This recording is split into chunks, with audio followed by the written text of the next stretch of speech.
On passe ça? Yes! Ah oui, go, man. Bonjour tout le monde, j'espère que vous allez bien. Comme vous voyez, on n'est pas juste Matt, Jeff et Pat aujourd'hui. On a un quatrième visage, un visage connu. En fait, ce n'est pas le visage qui va être connu, peut-être plus sa voix une fois que ça part. On a Louis-Philippe Guy du 91 Sport qui fait l'émission du matin. Donc, salut Louis-Philippe, ça va bien? Salut, Ouais, ça LP. va bien, ouais, le visage, il est inconnu jusqu'à ce que je m'ouvre la gueule.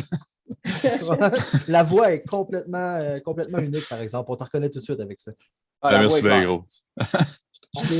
Merci beaucoup pour l'opportunité Merci de aujourd'hui. faire ça, c'est vraiment cool, de LP. venir avec nous autres. Pour nous, tu es notre premier guest de l'année. On a commencé la saison, le podcast l'année passée, puis tu es notre premier guest. Fait un gros merci d'être avec nous aujourd'hui. Là. Ouais, ça fait vraiment plaisir, j'aime ça. Tu sais, moi, j'ai pas fait la Ligue nationale, je fais pas de télé, fait qu'une fois de temps en temps, si je peux mettre un visage sur mon nom, c'est toujours intéressant. Donc, j'accepte toujours les invitations de podcast. Malade. C'est pas le premier que je fais, puis j'aime vraiment ça faire ça. Donc, c'est vraiment un plaisir d'être avec vous. Honnêtement, je te jure, on est vraiment, vraiment content de t'avoir. Puis moi, j'ajoute sur une petite note personnelle là, que tu es pas mal le soundtrack de ma job au travail. Là. Tu sais, genre, Ah, c'est bon. votre show là, je l'écoute en tabarouette. Moi aussi, Ouais, pendant on le plusieurs fait. semaines, ça a été presque On le fait religieux en- pour moi aussi. Ah, c'est vraiment cool. Tu sais, nous autres, quand on commence l'émission, on se dit, on se fait une track de 4 heures. Oui, on est en direct, mais avec tous les moyens de nous réécouter, il y a des gens qui commencent le show à 5h30 et qui l'écoutent jusqu'à 9h30. Fait que je m'arrange toujours. C'est sûr que il y a des choses qu'on va redire pendant l'émission. Tu sais, éventuellement, on parle toujours à des nouveaux auditeurs qui joignent parce qu'on est sur la bande FM le matin puis le trafic, ça roule. Là. C'est un auditeur, ça peut écouter une demi-heure puis après ça. Donc, si on parle d'une victoire du Canadien à 5h30, si je ne reviens pas dessus à 8h, je n'ai pas fait ma job. Sauf que moi, je m'organise toujours, j'ai dans la tête toutes les choses qui se sont dites dans l'émission, puis je me dis toujours qu'il faut qu'il y ait un fil continu. Quelqu'un qui écoute 4 heures, il ne sent pas que c'est le même show qui recommence tout le temps. Fait que c'est un beau défi, puis en même temps, mentalement, c'est mieux parce que toujours répéter la même chose, je ne veux pas travailler à LCN, là, ni à RDI, Non. là, faire de la nouvelle continue. Là. Tu veux Fait pas que chroniquer à c'est- Salut Bonjour non plus, non? Ça te tente Non, pas? exact. Fait que, tu sais, c'est d'avoir une mémoire là, sur tout ce qui s'est dit depuis 5h30. Puis quand tu entends des choses revenir, ben, peut-être les attaquer différemment. Puis rendu à 9h30, c'est fou. Là. Si tu me demandais qu'est-ce que vous avez fait ce matin comme émission, il y a comme un backwash qui se fait là, pour le show du lendemain. Tu sais, je me souviens plus précisément de comment ça s'est passé. J'ai de la misère à le raconter pour vrai. Alors que quand je suis dedans, je pourrais tout te dire. C'est vraiment spécial comme phénomène parce qu'une fois que tu as fini le show, il y a le prochain du lendemain. Tu n'es jamais aussi bon que le show que tu viens de faire. C'est clair. Mais vous faites bien ça, honnêtement, parce que moi qui écoute Vraiment. relativement en continu, je ne suis pas là à 5h30, oublie ça, là, ça c'est fou, là, pour moi. Mais honnêtement, là, c'est bien fait, votre affaire. Honnêtement, j'aime beaucoup ça. Moi, Et dans mes merci affaires bien, préférées, c'est le Depuis malaise à plusieurs répétition de tout le monde qui appelle en disant les gars, oups, Daphné. Puis ça, c'est mon petit malaise préféré. J'adore à chaque fois que quelqu'un dit les gars, oups. Je veux dire. C'est le nouveau malaise de cette année. Malade. C'est toute beauté. C'est super. Hey, on aurait vraiment aimé ça t'avoir sur des meilleures conditions. Hein. Le Canadien, c'est pas le meilleur moment. On a eu des belles séries. On a commencé à inviter tous nos guests avant le début de cette saison-là. Puis là, plou, plou, plou. Ouais, C'est pas ouais. super. Mais tu sais, on va embarquer dans le Canadien dans pas long. Juste avant qu'on embarque dans tout ça, on ne te connaît pas beaucoup, LP. Tu sais, on t'a connu avec JC sur le show. Puis là, tout à coup, whoop, LP est rendu sur notre show du matin. Puis on ne te connaissait pas beaucoup. Est-ce que tu peux nous parler de qui t'es, d'où tu viens, juste pour qu'on apprenne à te connaître? Parce que à part de ce que tu nous amènes à tous les jours, on ne te connaît pas plus. Attends, juste à part ça, puis d'excellents jeux de mots sur Twitter, je tiens à le mentionner. Un excellent follow. J'ai été conçu en 83, donc je suis venu au monde en 84, mais je vais en passer un petit bout là, parce que ça va être long. C'est à Chicoutimi. J'ai commencé à faire de la radio là-bas. En fait, moi, depuis le secondaire 1, les médias m'intéressent. La radio étudiante, je me souviens en secondaire 1, je me suis inscrit un jour trop tard, puis j'ai pas pu en faire. Puis je me souviens d'avoir pleuré dans le bureau de la technicienne en loisirs de l'école qui n'a pas voulu me le donner pareil. C'est bien chier. Une journée. Je me place. Je me place La dans le contexte de cette bureaucratie année. d'école, mon gars. Oui, mais tu sais, je veux dire, tu sais, je comprends pas. On est en 96 à La Fontaine, à Chicoutimi. Moi, je me place dans le contexte d'aujourd'hui. Là. Je coach des enfants de cet âge-là, là, au hockey puis au baseball. Je me dis, un enfant pleure pour avoir quelque chose, pour essayer. Il veut, là, fait qu'il vient le lendemain, il fait des démarches pour te parler. Tu sais, au moins, essaye-le une fois. En tout cas, fait que j'ai fait une journée. Tu pourrais peut-être nommer cet enseignant-là aujourd'hui avec la carrière que tu as eue. Professeur. C'est le technicien en loisir, premièrement. Là, puis Ouch! écoute, peut-être qu'elle est morte, je ne sais pas. Là. Je pense que c'est une dégagnée, je pense. En tout cas, à La Fontaine 96, dégagnée, ou dans ce bout-là, peut-être qu'il y a des gens qui vont se reconnaître. Quelqu'un qui s'en avec rappelle, vos milliers dans les d'auditeurs. commentaires, on veut savoir c'est qui. C'est ça, en tout cas. Des millions d'auditeurs. Des millions, excuse-moi. C'est gros. Fait que c'est ça. Fait que là, j'ai fait du journal étudiant pendant quasiment tout mon secondaire. Puis, rendu en secondaire 4, je me suis inscrit à la radio étudiante. J'ai fini mon secondaire avec ça. Je me souviens à l'époque, il y avait comme un autobus qui nous amenait right through à l'école le matin. Puis ça commençait 2 minutes après l'autobus. Mais je prenais l'autre autobus un peu plus tôt qui tournait par le terminus. J'étais 45 minutes en autobus à partir de 6h30 du matin, juste pour arriver une demi-heure avant les cours pour pouvoir faire un show du matin. Fait que je ne savais pas que ça allait être un jour ma job. Je faisais ça parce que j'aimais ça à la radio. Puis j'ai des amis qui allaient en ATM à Jonquière, qui est le cours de médias, qui est le chemin par le public. Là. Tu sais qu'il y a des cours privés qui mènent à la radio, mais le chemin par le public, c'est de faire art et technologie des médias à Jonquière. Ça tombe bien, c'était dans mon bled, je n'avais pas besoin de m'expatrier. C'est tous mes camarades de classe à l'époque. Il y en a plusieurs que vous connaissez qui font des médias aujourd'hui. Je suppose que vous avez connu Vincent Dessureau qui était à Salut Bonjour. Ça en est un, là, mais il y a quelques individus comme ça là, qui se sont placés. Mathieu Marcotte qui a fait Musique Plus pendant quelques années, qui est maintenant à Week-end Radio à Québec. Ça a été des camarades de classe. Puis, c'est de 2001-2004 que j'ai fait ce cours-là. Mais là, à l'époque, là, je savais que je voulais faire de la radio, mais j'aimais la musique. C'est beaucoup la musique qui me drivait. Donc, je voulais spinner des records. Je ne pensais pas faire de la radio parler. C'est quand j'ai commencé à Rock Détente à Chicoutimi en 2004. Ça, c'est cool. Encore, je n'ai pas eu besoin de m'expatrier. Fait que j'ai pu passer quelques mois chez mes parents après le cégep. Ça sauve des sous. Puis là, je me suis lancé en appart après. Oui.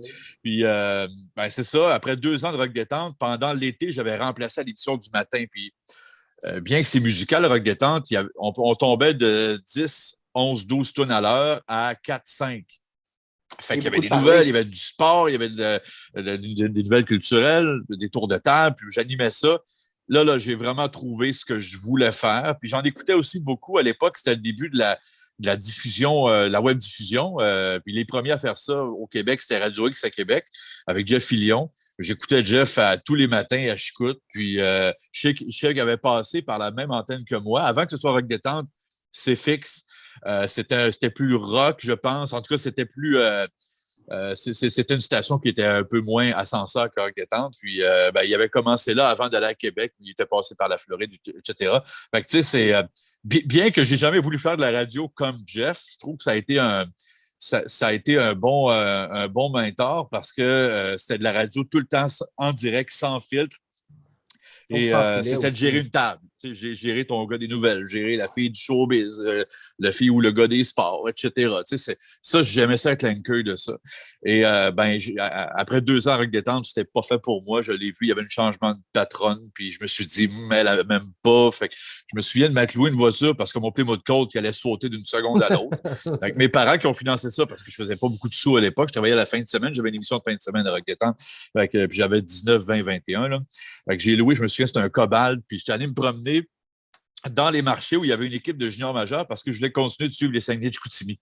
Là, tu m'apportes un point, je vais te poser, LP, parce que là, tu parles de ton début, puis c'est pas très je t'arrête de faire ça, moi, là. Non, c'est parfait, c'est vraiment parfait. C'est merveilleux. Juste, c'est très général, là, tu es plus, comment je peux dire, tu es dans l'actualité.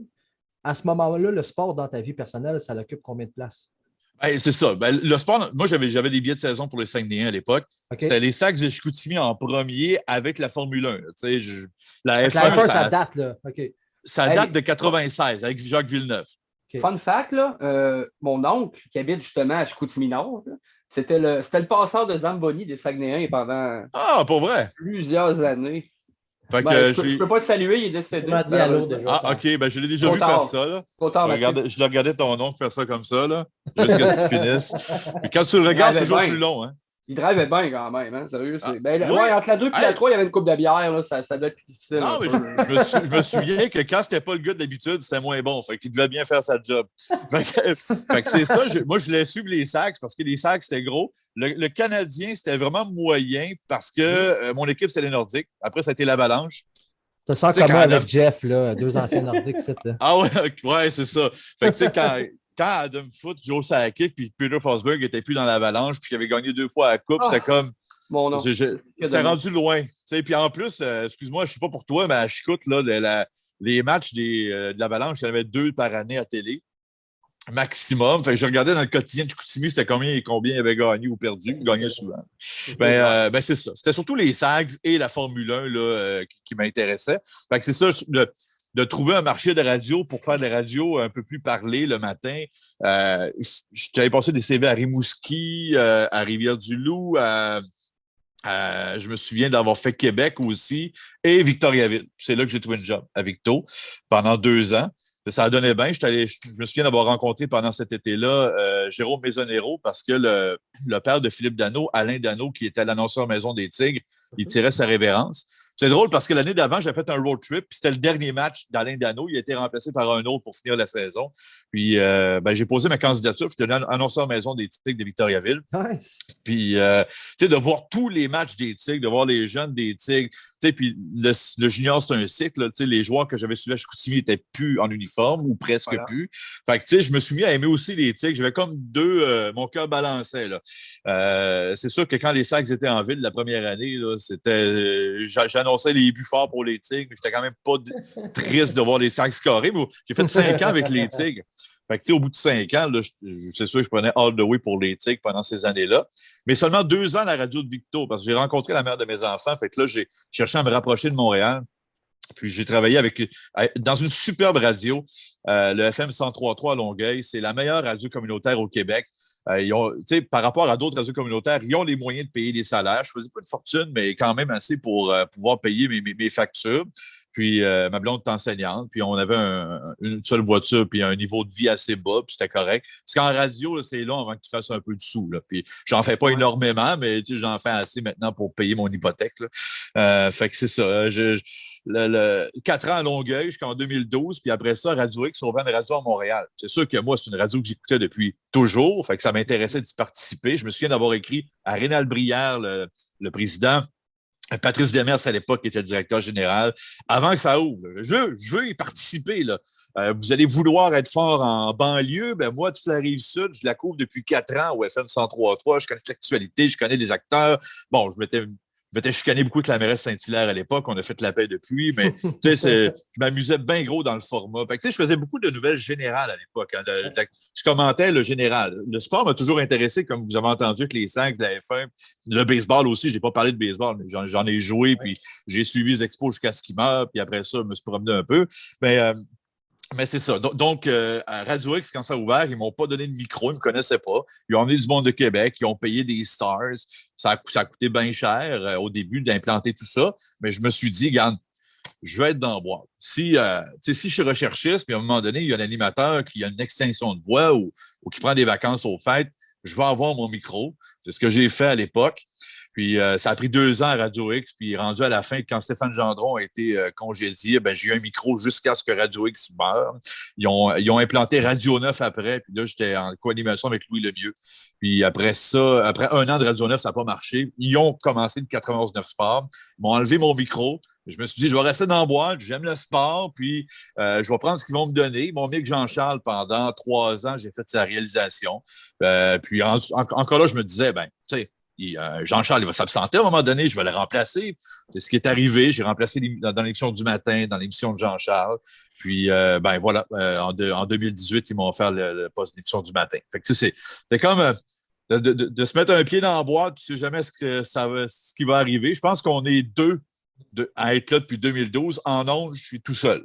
Sinon, il y a eu des époques différentes à la même antenne, mais je suis resté. Puis là, je pense que je fais l'émission que j'ai toujours voulu faire, une émission du matin avec du monde autour de la table, avec qui je m'entends bien. L'énergie, ça parle de sport. Sur votre show aussi, là, pour vrai. Puis tu m'as fait découvrir Gilbert, que je ne connaissais pas. Je le trouve vraiment comique, il est vraiment le fun à écouter, je pense. J'ai aucune attente envers Gilbert, c'est vraiment nice ce que je pas. Puis avec Daphné, il y a vraiment une cohésion, une chimie là, qui s'installe, c'est vraiment nice. C'est une bonne émission à regarder le matin. Gilbert, il est très drôle, Gilbert. Je ne connaissais pas ça de même. Il est hilarant, ce gars-là. Hey, il en sort de nulle part, ce gars-là. Hein. Il doit vous faire tomber de vos chaises des fois qu'il sort de sa bouche. C'est incroyable, même. On sort de nos chaises. Tu sais, on est assis faire notre show, là. Des fois, on est debout. Ben Roger, il est plié en deux, puis il se tient sur le mur des fois. Vous ne voyez pas ça à la radio, mais vous l'entendez. On entend des coups des fois sur le mur. Oui, ça à table. Mais tu sais, Gilbert, s'il pense quelque chose, il ne va pas dire autre chose rendu au micro, là. Tu sais, il ne pourra jamais faire carrière en politique, là. Parce qu'il il est authentique, là. C'est ça, il ne va pas... il ne va pas mettre les coins ronds. Là. Il va aller direct. Ben, c'est ça qui est parfait de Gilbert. Ben oui. Tu sais, notre émission commence à 5h30. Là. Si on parle d'un sujet à 5h35, mais que c'était son sujet qui était prévu à son édito à 6h05, là, il va tout dire à 5h35. Il ne va pas s'en garder un peu. Là. Ça va sortir. Fait que, on ouvre le micro, bang, ça rentre. Fait que, ça fait un show, puis c'est à moi finalement à le gérer puis à ne pas l'amener à un endroit que je veux l'amener plus tard pour m'en garder un peu. À tous les jours, j'ai comme ma réserve de Gilbert. Là. Puis là, il faut que je l'utilise avec parcimonie jusqu'à 9h30. Sinon, à 5h33, le show il est fini. C'est terminé. Il a tout dit jusqu'à 9h. Il est magnifique. Puis il réagit bien avec le monde. Il a un beau sens de répartie. Il a une belle humilité parce que c'est un gars qui vient du hockey, mais qui n'a pas eu de formation en médias. Il a son expérience, par exemple. Ça fait des années qu'il en fait. Oh, oui. Je trouve vraiment que ça paraît. Et moi, ben, j'ai pas fait de sport compétitif dans ma vie. Lui, tu sais, fait que c'est comme le mariage entre le gars qui aime le sport, qui fait de la radio, puis le gars qui fait du sport, qui aime la radio. Ça a toujours été ça, la clé du duo. Là. Ça rend vraiment bien. Vous avez une excellente dynamique, les boys, honnêtement. Ça fait au moins 2 ans que vous êtes ensemble, puis là, Daphné s'est rajoutée à votre duo. Ben, Daphné, là, à partir de maintenant, va se concentrer sur le Rocket de Laval avec RDS. Là. Je peux pas aller plus loin, mais ça, c'est un scoop si vous ne l'avez pas entendu depuis quelques jours. Là, c'est ça. C'est ça exactement. Donc, le Rocket de Laval, c'est quand même, c'est quand même des horaires totalement différents que le nôtre le matin. Là, j'ai remarqué ce matin qu'il n'était pas là justement pendant que je roulais mes murs, mais je pensais qu'elle était peut-être juste malade ou quoi que ce soit. Là. Je ne savais pas qu'elle avait quitté le navire. On est revenu à la formule et vous me disiez 2 ans, c'est la 4e saison déjà. Il y a eu 2018, 2019, 2020 puis 2021. C'est la 4e saison de Gilbert et moi. Fait que c'est safe de s'attendre à peut-être avoir des petits moments avec Daphné, un peu comme on voit avec Anthony Marcotte de temps en temps pour parler du Rocket, j'imagine. Oui, ça c'est clair. Les ponts ne sont pas brisés. Là.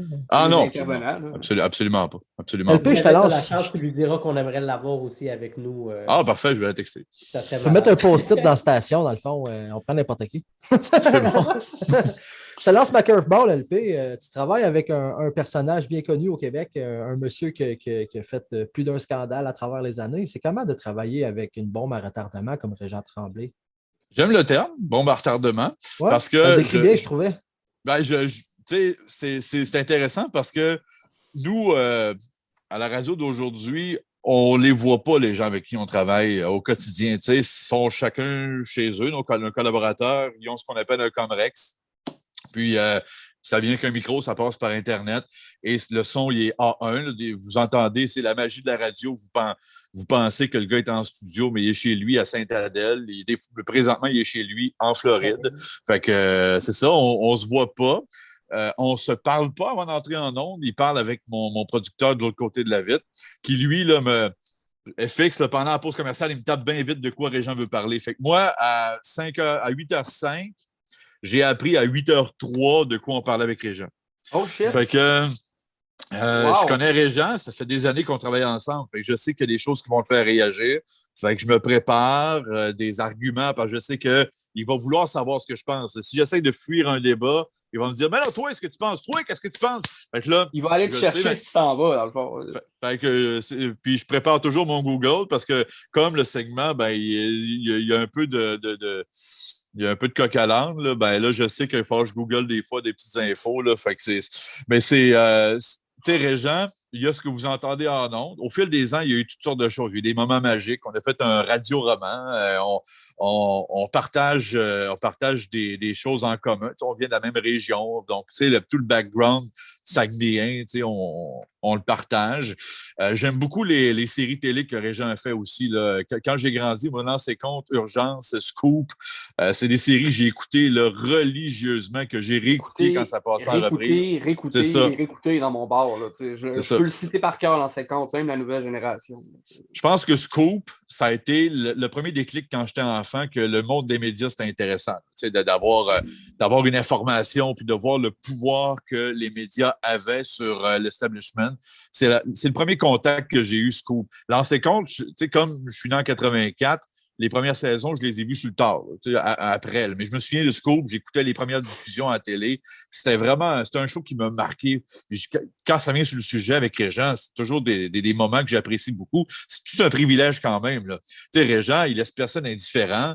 Puis il y a des gens qui sont d'accord, des gens qui sont en désaccord. Ils ne sont pas juste un peu en désaccord, ils sont en total désaccord. Polarisant, très polarisant comme personne. Exact, c'est le mot. Mais au total, là, je travaille avec Régent Tremblay depuis des années. Je vais avoir ça un jour à raconter, le jour où il ne sera plus là. Je vais avoir ça. Puis, c'est pas de tout repos, effectivement. Il y a des fois où les propos, je les juge dépassés. C'est la traditionnelle danse entre le jeune qui ne sait pas tout encore, mais qui a des idées nouvelles, et le vieux qui il en sait beaucoup, il a beaucoup de bagages, mais qui doit renouveler ses idées. Fait que c'est toujours ça, la balance. Au final, on se retrouve là-dedans. Puis je dirais que si on enlève tout ce qu'il y a en ondes, puis on garde ce qu'il y a hors d'ondes, moi, c'est un collègue exceptionnel. Je parlais de mentor tantôt de radio. Là, un mentor média, là, des meilleurs conseils que j'ai reçus au travers des années, là, ça vient entre autres de Régent Tremblay. Là, il croit beaucoup en moi. Je suis certain qu'il a son mot à dire sur le fait que j'ai eu cette opportunité-là le matin. Je suis certain qu'il a son mot à dire pour que je l'aie encore, parce qu'à chaque année, tu passes au BAT, puis à chaque année, ça te prend un nouveau contrat. Il n'y a rien qui dit que je vais être encore là l'an prochain. Là. Chaque année, c'est à renouveler. Moi, j'en suis convaincu, LP. Si jamais il y a quelque chose, on est là pour passer au BAT pour toi. Ça va nous faire plaisir. Excellent. Fait que, finalement, la réponse pas, mais on te prend au balotage quand tu veux. Hein. On ne te paye pas, mais c'est bon. Tu dois t'excellent. Penses-tu que Régent a eu quelque chose à dire sur l'embauche de Martin Lemay? Non, je pense pas. Je pense pas. Moi non plus, je pense pas, en sachant vraiment rien, là, mais... mais tu sais, vous entendez en ondes que les deux ont eu des débats houleux, mais tu sais, je me souviens de ma première saison avec Régent, c'était très, très dur. Je me souviens m'être fâché souvent après le show dans le bureau du boss, puis tu sais, il faut se trouver. Il faut se trouver une place en ondes. Moi, ça va m'arriver très souvent avec Régent de tendre la joue droite. Puis, finalement, c'est l'auditeur qui va entendre ce que j'ai pensé, que Régent va penser et qui va trancher après. C'est pas à moi d'abattre Régent avec un argument massu. Je vais lui donner mon argument, mais je n'ai pas besoin de chercher à le boucher, ce que j'ai cherché à faire avant. Ça partait des chicanes. Je n'ai pas besoin d'aller là. Je pense que les gens comprennent ma subtilité, comprennent quand je suis en désaccord. Puis au total tout, là, je pense qu'on est plus souvent dans des segments harmonieux que le contraire, qu'on s'est bâti quelque chose au travers des années. Fait que oui, c'est pas un segment facile, ça ne sera jamais des pantoufles, mais en même temps, idéalement, dans notre métier, il ne faudrait pas que ça existe des pantoufles. Ah, c'est vrai. Puis ça donne de la bonne radio, honnêtement. On avait une petite discussion off-record à savoir, on parle-tu de Régent avec LP, on parle-tu pas de Régent, c'est quel genre de sujet que ça peut donner. Puis c'est quelque chose que j'ai dit personnellement. Je dis, c'est 9 fois sur 10, il est bien correct. C'est juste la fois sur 10, c'est une tabarnak d'explosion, tu sais. Fait que sinon, les 9 fois sur 10 que je l'entends, souvent, je le trouve même pertinent, je le trouve bon. Juste de temps en temps, la bombe à retardement, là, à un moment donné, ça pète. C'est ça, la liberté d'opinion, là. Puis ça, je vais la défendre pour toujours, là. C'est important. Puis il y a des affaires qui vont nous choquer, qu'on va entendre, qu'on va lire. Mais tant mieux si ça nous choque. Si on enlevait tout ce qu'il y avait de choquant, ce serait dangereux. Je pense qu'il y a des gens qui s'en sortiraient beaucoup trop facilement. Mais je te lève Oui, mon puis chapeau. le progrès vient souvent de ce genre de discussion-là aussi. Là. Souvent, il faut crever un abcès pour pouvoir avancer. Puis C'est ça. c'est souvent ces sujets-là qui font avancer le. Ah, puis si les gens le pensent, puis si je le pense, Il y a ben, il d'autres y a gens des qui gens le qui pensent, nous c'est écoutent, clair. qui le pensent aussi. Pour présenter tout ce monde-là, il ne faut pas être sectaire. Oui, mais je te lève mon chapeau pour avoir toute cette composure quand tu Ah, t'es arrives devant carré, lui, puis que c'est des débats de société, c'est pas juste dans le sport, hein, des fois, quand c'est on est vrai. rendu dans des situations, puis C'est vrai. d'aller dans des débats de société, puis dans des sujets qui sont déjà polarisants dans la société, puis qui amènent déjà des grands débats, de pouvoir en parler de façon aussi calme en radio, même si en dedans, ça peut bouillir, puis t'es pas en d'accord. Moi, je te lève mon chapeau parce que des fois, moi, c'est des sujets qui viennent me toucher. N'étant pas, venant de mon background puis tout ça. Fait que, un gros bravo, c'est pas évident, puis c'est super bien fait de ton côté. Merci bien gros. Moi, j'en ai une pour toi aussi. Vas-y. Tu as travaillé très longtemps avec un personnage de la télé puis de la radio que j'aime beaucoup. J'ai nommé, de la moutarde. Jean-Charles Lajoie, mais de la moutarde. Je voulais savoir, travailler avec cet homme-là, c'est comment? Parce qu'il y a vraiment, je ne sais pas comment il est dans la vraie vie, mais dans la radio, il est incroyable. C'est la façon qu'il parle, moi, il vient me chercher. Moi, je pense que c'est davantage un gars de radio qu'un gars de télé, honnêtement.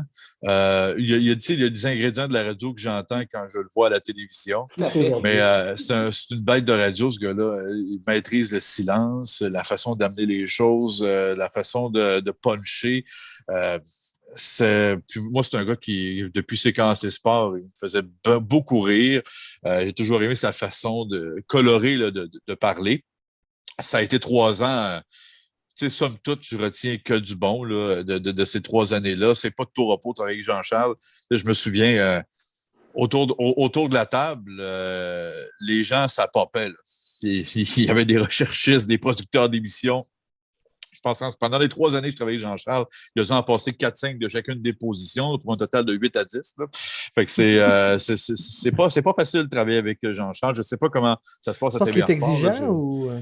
Exigeant, aussi, il aime beaucoup qu'on devine ce qu'il veut avant que ça arrive. Il faut être un peu dans sa tête.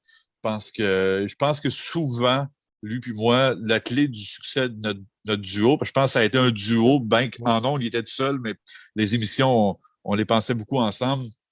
Je pense que la clé du succès, ça a été qu'on savait un peu ce que l'autre allait penser, allait faire.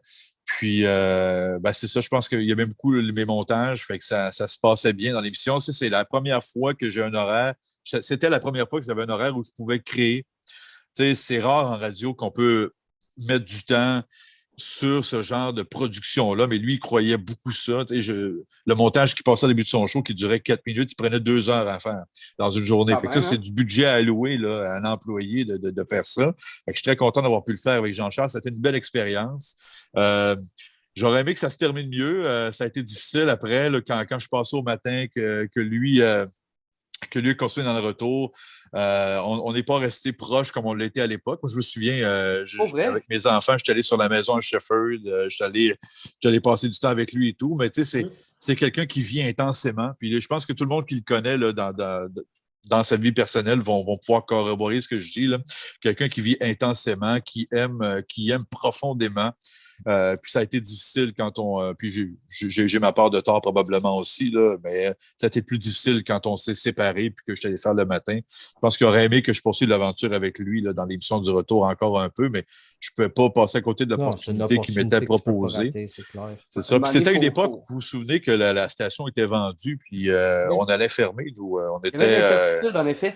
Les gens qui nous avaient achetés, ils voulaient passer de la musique. Là. Fait que moi, j'ai fait le pari d'aller le matin, mais c'était quand j'ai commencé le matin, c'était pour 6 mois. Après ça, les Leclerc allaient mettre des affaires de biscuits à l'antenne, mais ils n'allaient pas, pas faire de sport, en tout cas. Peut-être qu'ils me gardaient dans un poste ailleurs, me disant, tu sais, moi, ça a toujours été la clé, c'est la polyvalence. S'ils m'enlèvent le micro, je vais faire de la recherche, je vais faire de la production, du montage.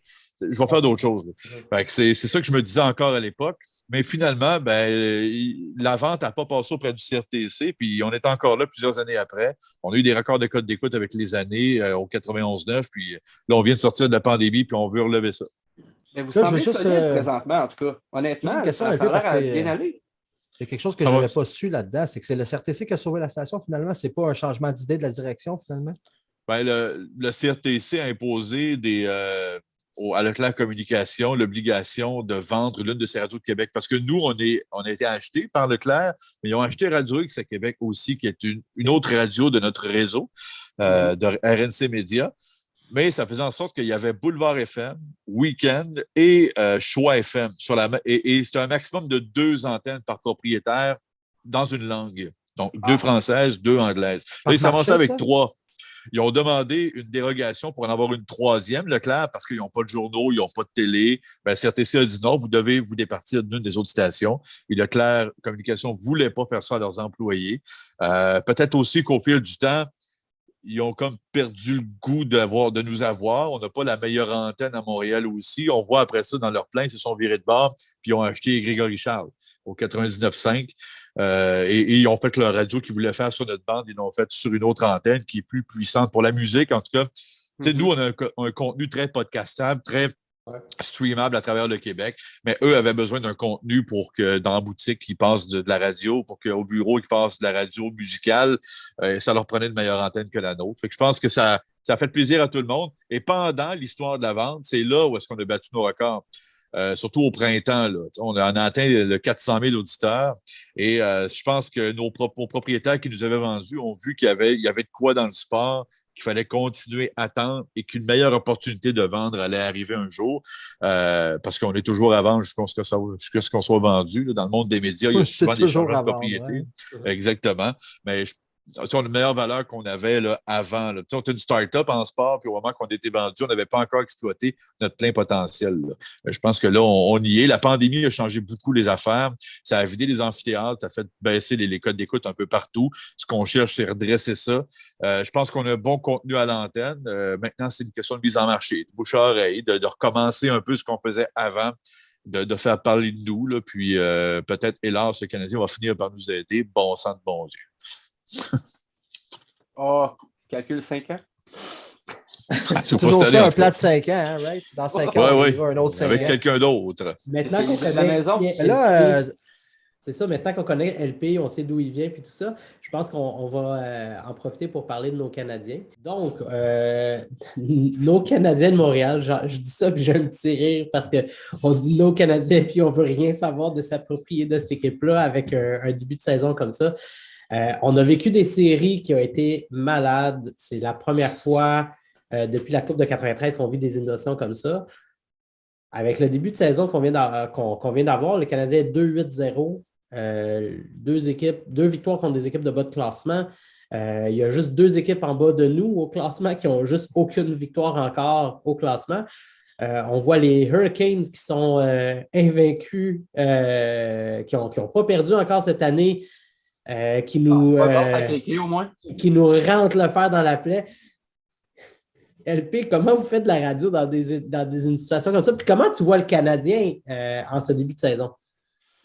Comment on fait de la radio? Ben, moi, je vois l'émission vraiment multisport à la base. Fait que, si des fois c'est trop déprimant pour le Canadien, c'est pas grave, c'est la Série mondiale. On est en plein cœur de la saison de la NFL. On est en course aux séries dans la MLS et dans la CFL. Excellent. Puis, on est en fin de saison de championnat de Formule 1. Puis, il y a très peu de points d'écart entre Max Verstappen et Lewis Hamilton.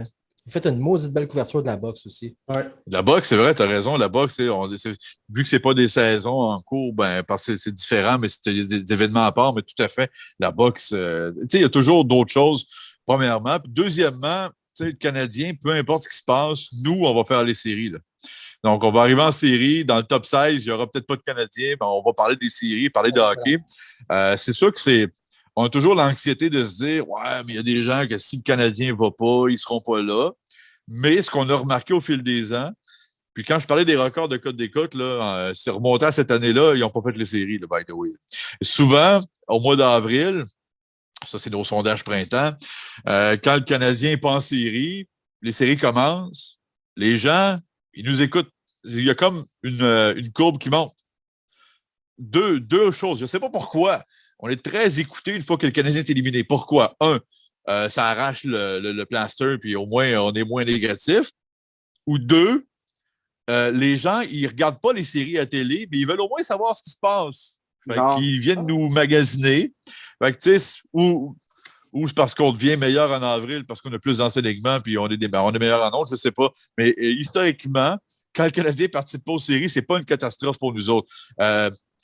Et on vient de traverser là, notre équipe du matin. Il y a beaucoup de nos collègues qui ont été coupés, mais nous, on a été gardés pendant la pandémie. Fait qu'on a fait des mois sans zéro sport. Il a fallu se réinventer, il a fallu créer des segments. Fait que, ça ne pourra jamais être pire que zéro sport. Fait que même si c'est zéro victoire... Je suis content que tu en parles, LP, parce que vous avez travaillé comme des champions pendant cette période-là. Là. Ça devait être terrible. Ça, c'est un autre moment où est-ce qu'on ne savait pas si on allait garder nos jobs du jour au lendemain.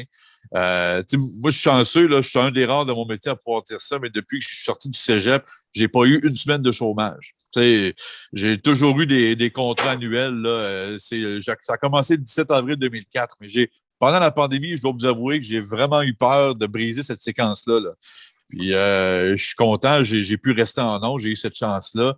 On s'est rendu jusqu'aux vacances, puis après ça, on est revenu tôt pendant l'été parce que les séries dans Bulle ont commencé début août, fin juillet. Fait que c'est ça. T'sais, ça ne pourra jamais être pire que là. Fait que le Canadien, OK, ne nous donne pas matière à réjouissance. On vient d'aller en finale de la Coupe. On a vécu ça quand même.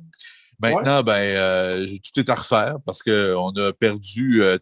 Souvenez-vous du club qu'on avait sur la glace début juillet. C'est plus le même club pantoute. On n'a pas le centre numéro 1. On n'a pas le défenseur numéro 1. On n'a pas le défenseur numéro 3 pour débuter la saison. On n'a pas le gardien de but numéro 1. Puis on n'est pas certain du coaching staff. Puis on a un DG qui a une situation bizarre. OK, il est encore sur contrat pour 1 an. C'est ce que Serge Savard me disait ce matin. Mais en même temps, est-ce que tu veux avoir un DG qui s'en va dans une semaine quand tu as ton repêchage à Montréal? Ça n'a quand même pas de sens. Là. Tellement pas, là.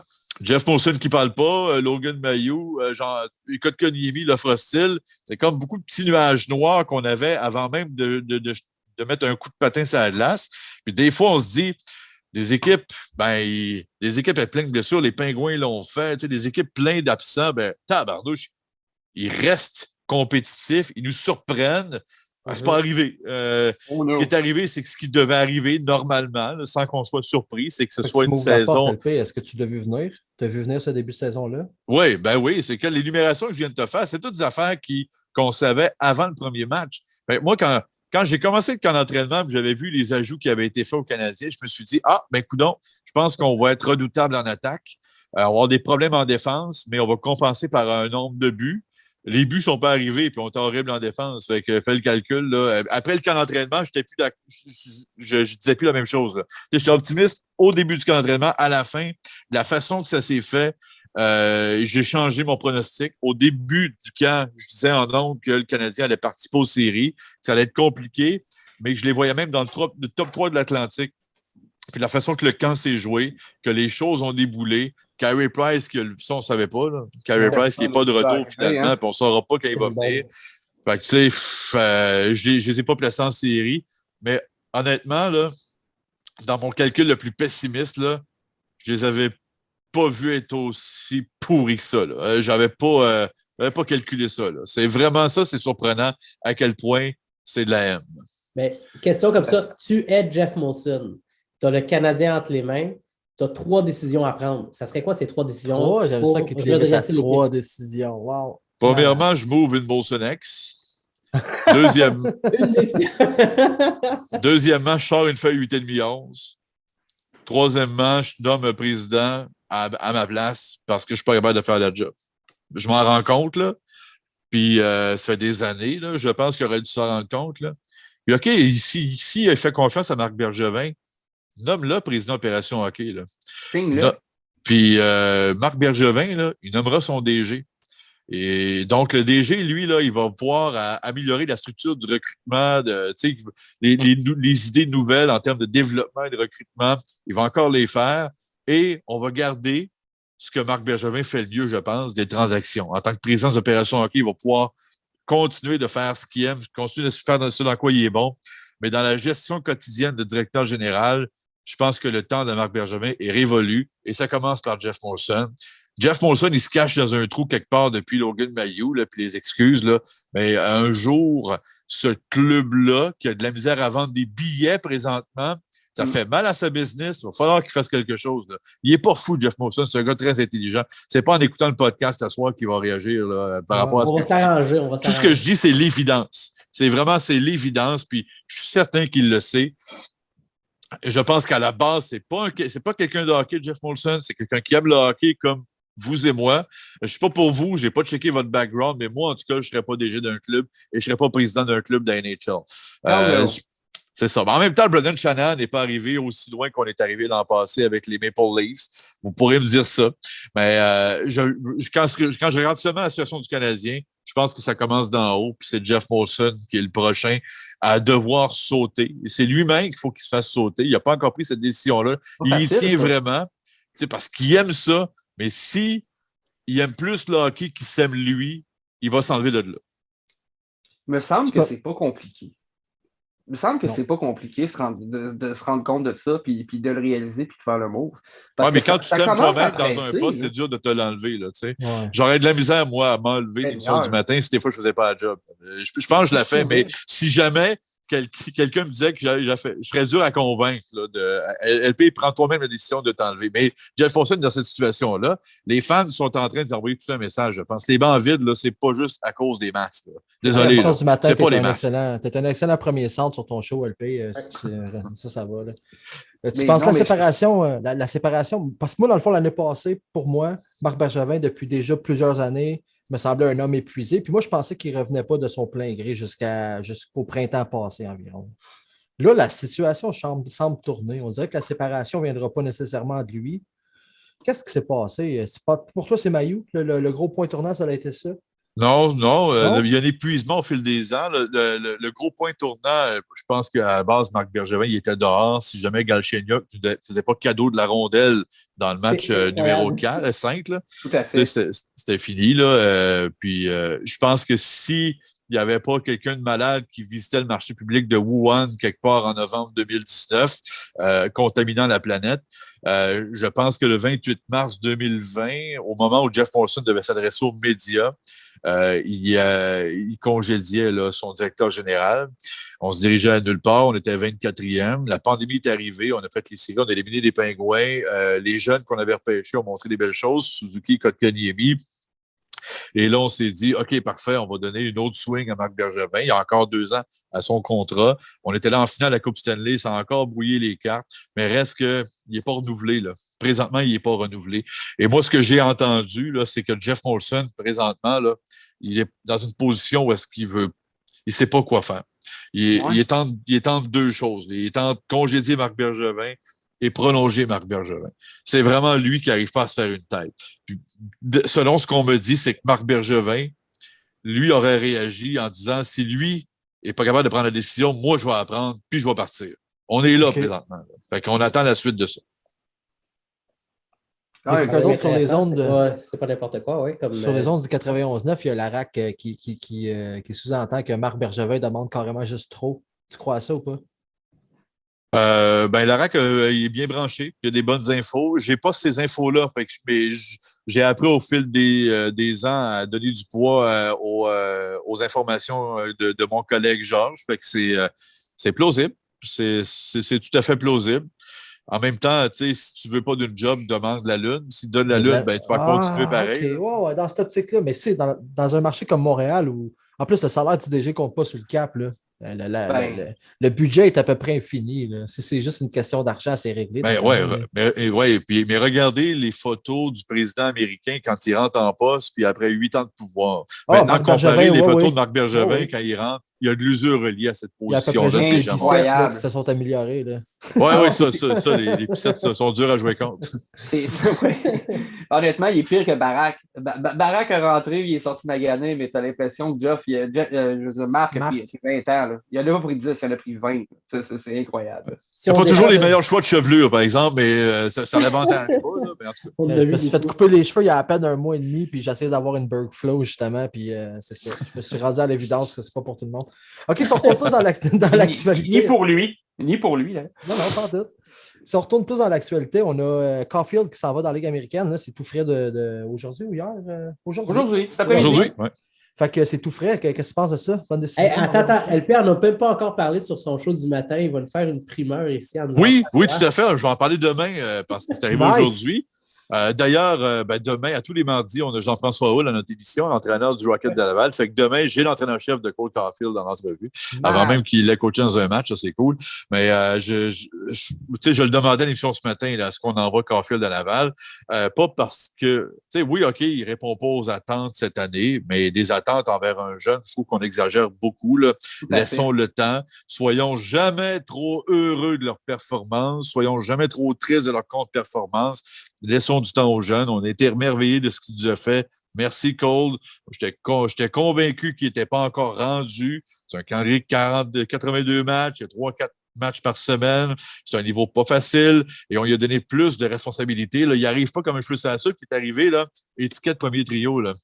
Tu affrontes les meilleurs trios adverses, les meilleurs défenseurs adverses. Puis, ça se voit tout de suite que ce gars-là, il n'est pas encore prêt. Merci pour l'expérience. Maintenant, va-t'en à Laval. Je ne sais pas combien de temps ça va durer. Je ne suis pas pressé pantoute de le revoir à Montréal. Donne-lui la chance de dominer. C'est des joueurs qu'il faut qu'ils dominent. Il a fait ça partout où il est passé. Puis là, il arrive dans la LNH, puis il ne domine pas. Il a perdu ses repères. Va dominer dans la Ligue américaine. C'est pas sûr que ça va arriver, mais je pense que oui, quand même. Va dominer, puis après ça, refais-toi une confiance. Reviens comme tu es arrivé l'an passé avec les pieds qui bougent, les petits pieds qui bougent jusqu'au filet, soit une menace. Pour l'instant, il lag. Il y a un délai entre la rondelle qui touche à son bâton et son tir. Fait que ça, il faut qu'il élimine ce lag-là. Il faut qu'il débranche le modem, le rebranche le 30 secondes, puis il va être correct.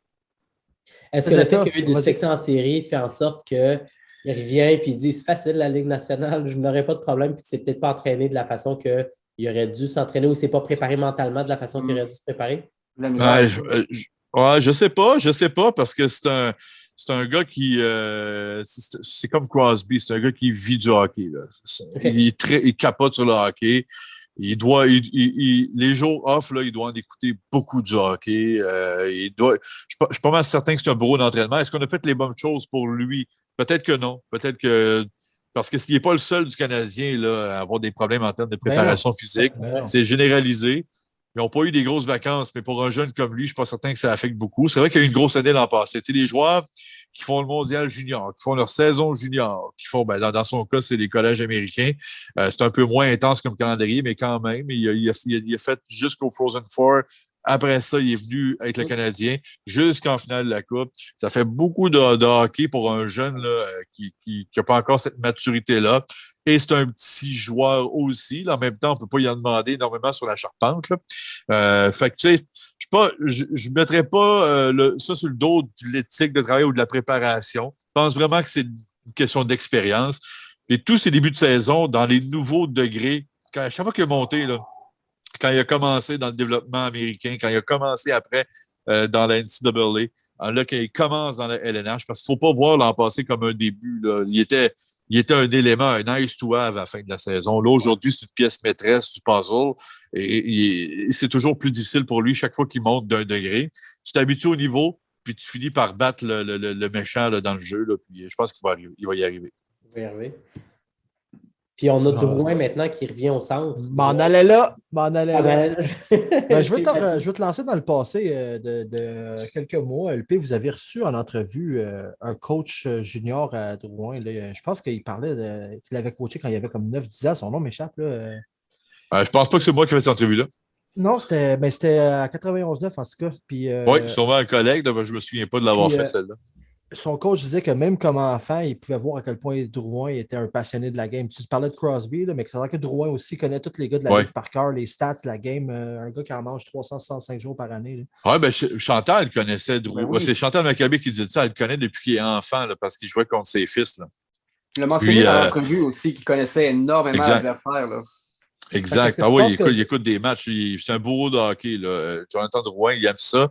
Puis d'ailleurs, je pense que c'est le seul joueur à qui je ne lance pas une pierre depuis le début de la saison. On ne savait pas comment il allait sortir de son absence du club, comment il allait revenir cette saison. Il a steppé up, Joe Drouin. Là. Depuis le début de l'année, je n'ai rien à dire. Il fait sa job. Il y a une bonne ligne aussi. Dvorak, Drouin, Anderson. C'est devenu notre premier trio. Ce n'était pas ça dans les plans au départ. C'était pas ça dans les. On souhaitait que la ligne à Suzuki soit celle qui fonctionne le plus. C'est pas le cas. Mais je pense que Joe Drouin, là, irréprochable. J'ai beaucoup aimé son travail. Maintenant, au centre, je suis pas convaincu. Là. Mais en tout cas, on cherche présentement. Fait que John Lou rapportait justement, comme tu dis, que là, il serait au centre d'une ligne formée de Hoffman et Anderson sur ses ailes. Est-ce que tu penses que Drouin 2.0 est équipé pour ça?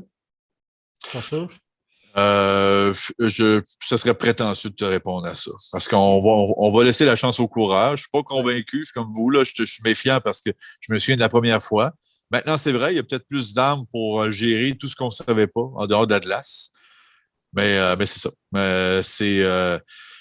Regardons, rendu là, on est 2-8. Là. Fait que, tu sais, si jamais Samuel Montembeault veut s'essayer à l'aile gauche, go. Là.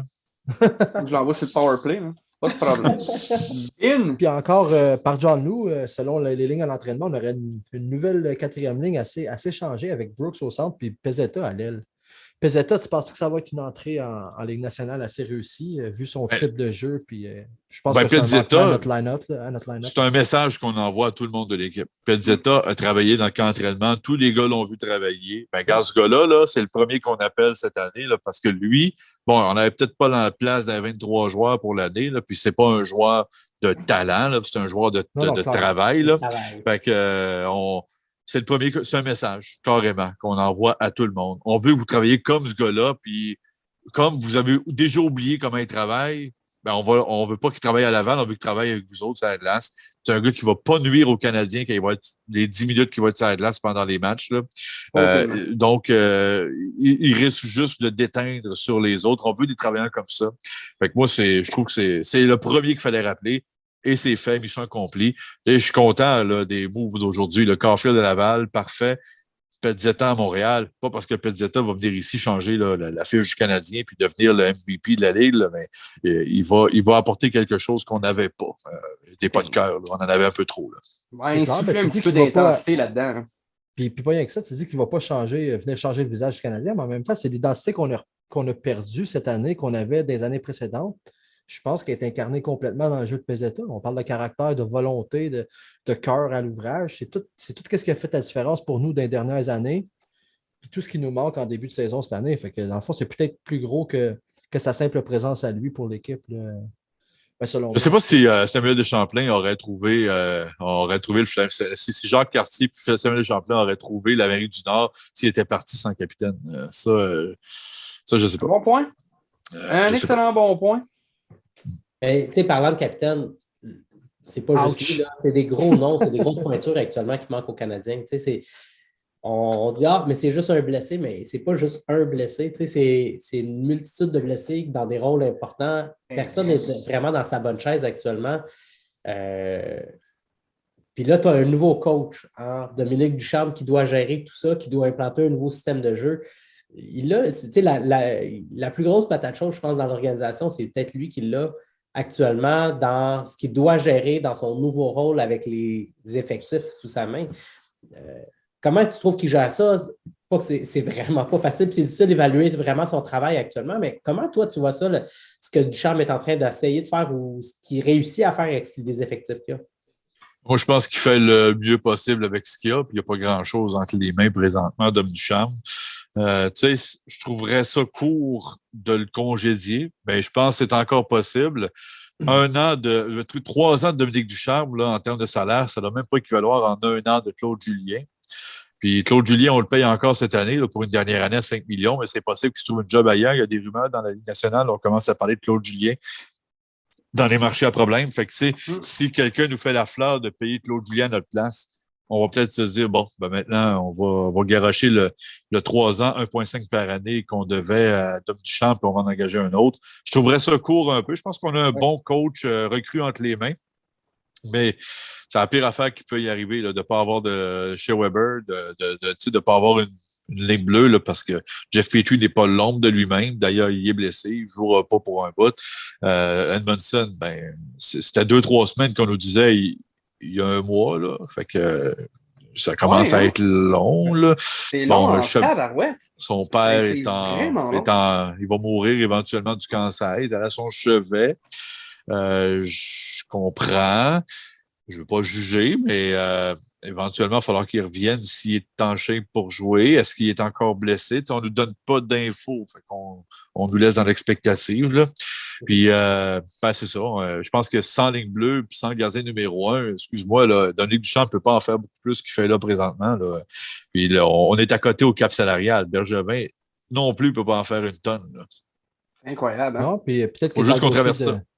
Dans le dossier de Duchamp aussi, peut-être que ce qui joue en sa faveur, c'est justement la précarité de la situation de Bergevin. Là. Si tu n'es pas certain de ramener ton DG, tu es aussi bien de le laisser choisir son coach aussi si tu es pour changer de DG. Donc... C'est clair. C'est clair que s'il y a un nouveau DG qui est nommé, Dom Duchamp, je pense qu'on va laisser passer l'année de toute façon, là, parce qu'on vient de réaliser qu'il ne se passerait pas grand-chose cette année avec tous les éléments. Avec un excellent draft qui s'en vient en plus, là, ça vaut la peine de considérer ça dans le calcul. Là. Peut-être qu'on va y aller avec un autre reset on the fly. Ouais. Mais ça serait pas mieux, justement, de nommer un nouveau GM, mais disons que Jeff ne veut pas de marque. Ce serait pas mieux, justement, de nommer un nouveau GM le plus rapidement possible? Ah, je suis d'accord. C'est là qu'il ne faut pas attendre. Là. Je ne vois pas pourquoi on a... 2 semaines avant le draft. Il faut prendre la décision. Short, non, oui, ça ne peut pas arriver là. Peut-être qu'on attend la fin de la saison avril, comme on a fait en 2012. C'est Jeff Molson qui avait nommé Marc Bergevin. On a fini l'année, puis après ça, on a nommé un GM. Encore un peu short à mon coup. Ouais, on a eu la chance parce que la saison a commencé en janvier après à cause du mini-lockout, mais reste qu'on était là au repêchage, effectivement, 2 mois et demi après la nomination de Marc Bergevin. Là, c'est un repêchage à Montréal. Je suis d'accord qu'il faut bouger d'ici janvier. Ça nous laisse devant nous 6-7 semaines. Moi, c'est ça le scénario que tu as nommé tantôt de Marc Bergevin qui reste dans les parages. Fait qu'on n'est pas pressé à le bouger pour l'instant puis nommer notre prochain DG. Et peut-être au moment où on se parle, on est en négociation parce qu'on ne va pas clairer Marc Bergevin, on ne va pas mettre Timmins DG par intérim. Quand on va clairer Bergevin, là, je vous ai ça, c'est un cauchemar. Hein? Man, le poil levé, là. Arrête. Là, ce qui va arriver, c'est que Timmins allait être DG dans cette ligue-là, moi, les gars. Ben, franchement, peut-être pas à Montréal, mais pour moi, c'est une bonne chance ailleurs. C'est ça. Va voir ailleurs. C'est beau. Alors, c'est ça. Bergevin, là, la planche de la piscine d'étonnant va tomber dans la piscine, il va y en avoir un autre DG là, qui va être là, tout de suite après. Là. Présentement, on n'a peut-être pas encore eu de oui. Là. Excellent. Puis là, tu parlais beaucoup de Dominique Ducharme, mais juste avant, tu parlais du leadership, du capitaine. Il n'y a pas de personne sur le bateau. Il y a Gallagher qui est supposé d'être le capitaine par intérim. C'est lui qui a vraiment tous les matchs. Il rush lui aussi en ce début de saison. C'est difficile de lui faire porter toute la lourdeur de tout ce captaincy-là puis du travail d'un capitaine. Il y en a qui vont même le juger, hein, Pat, sur ce qu'il est en train de faire. Son contrat, le contrat. Tout Brandon. Pour toi, c'est quoi l'importance d'avoir un capitaine quand, en fait, tout est en train de s'écrouler et il n'y a pas peut-être but de capitaine? Là? Je ne suis pas certain que tout s'écroulerait si on avait un capitaine. Ce n'est pas une solution miracle. Ça ne ramène pas les blessés. Ça ne fait pas en sorte que les gars qui ont de la peine viennent jouer. Mais au moins, on voit le résultat présentement. Il n'y en a pas de capitaine. Là. Puis, on a vu le camp d'entraînement, là, il n'y avait pas d'intensité. Là. Il n'y avait pas encore autant de blessés qu'il y en a là présentement. Il y en avait déjà, là, mais quand même. Fait que je pense qu'on l'a essayé, pas de capitaine, on voit que ça ne marche pas. Alors, moi, j'irais vers la nomination d'un capitaine. De toute façon, Joe Drouin nous l'a dit, là, chez Weber, il ne reviendra pas. Là. C'est ce que tous les joueurs sont convaincus. Alors, les joueurs eux-mêmes savent qu'ils n'ont plus de capitaine. C'est encore pire, ça. Nous, on se dit, le capitaine, officiellement, c'est chez Weber. OK, c'est parfait. ton candidat Gallagher, LP? Non. Bon! Non, c'est mon joueur préféré, Gallagher. Non, puis j'ai souhaité pendant des années, sauf que je pense qu'il a pris un tournant dans sa carrière, puis présentement, il est pas physiquement, il ne peut pas nous donner ce qui. Je suis certain qu'il va y avoir d'autres soubresauts. Là. Ce ne sera pas un 6 ans de ce qu'on voit là. Il va y avoir d'autres bonnes saisons. Je pense qu'il va se rapprocher encore du 30 buts avec des bonnes conditions. Mais c'est plate à dire, mais moi, je nommerais un capitaine en attendant. Un gars que tu ne vois pas à long terme. Il n'est pas dans le coin. Edmondson n'est pas dans le coin, mais Edmondson serait bonne matière à capitaine aussi, en attendant que Nick Suzuki soit prêt. Parce que je pense que c'est autour de lui que ce club-là veut se bâtir. Là, présentement, c'est la pire période pour dire ça parce qu'il n'y a pas un bon début de saison, mais l'équipe n'a pas un bon début de saison. Puis je pense que les jeunes, ils vivent ça difficile, ce qui se passe présentement chez les Canadiens. Justement, cette panne de leadership-là. Fait que tu ne peux pas donner ça à un jeune dans les circonstances actuelles. Non, c'est pas le temps. Aurais-tu ramené un Corey Perry 2 ans à la place oui. que tu es allé faire à Tampa Bay pour faire la transition? Oui, mais pas pour être capitaine, mais pour être un bon vétéran. Okay. Corey Perry, ça aurait fait le job. Mais Corey Perry ne peut pas être capitaine parce qu'il aurait été in and out dans l'alignement. Mais c'est clair que ça n'aurait pas de nuit d'avoir Corey Perry. Parce que j'ai beaucoup aimé ce qu'il a amené. Ben, ça prend un gars qui va jouer tous les matchs pour être le capitaine, je pense. Fait que LP, on est conscient que tu avais un meeting d'équipe de baseball ce soir? Hockey ce soir. Hockey, ouais. On va jaser de fond d'équipe. Nice. Quel coach occupé, c'est incroyable. Baseball, hockey. Coach, animateur, vedette Twitter. C'est ça. Mais à part ça, je ne suis pas un gros sorteur. Fait que j'ai du temps masse dans ma vie. Fait que si vous avez une dernière curveball envoyée à LP, ça serait le temps avant qu'on le laisse aller. Puis qu'on rappe le show. Moi, je veux juste le remercier d'avoir fait ça. Ouais, t'étais vraiment cool. Je me sens gâté. T'es très généreux. Ça fait longtemps qu'on se parle, qu'on veut t'avoir, puis qu'on veut justement te donner cette opportunité-là de venir jaser de toi. Fait que je suis vraiment content que tu aies accepté, honnêtement, LP. Merci les gars. Je vous souhaite longue vie à votre podcast. Puis, vous pouvez m'écrire quand vous voulez là, par Twitter. Vous savez comment me joindre. Merci LP. Merci pour tout. Merci beaucoup LP. Bye bye. Merci beaucoup LP. Bonne soirée. Salut les gars. Bye. All right, les boys, on est maintenant présents pour la prolongation, notre segment favori.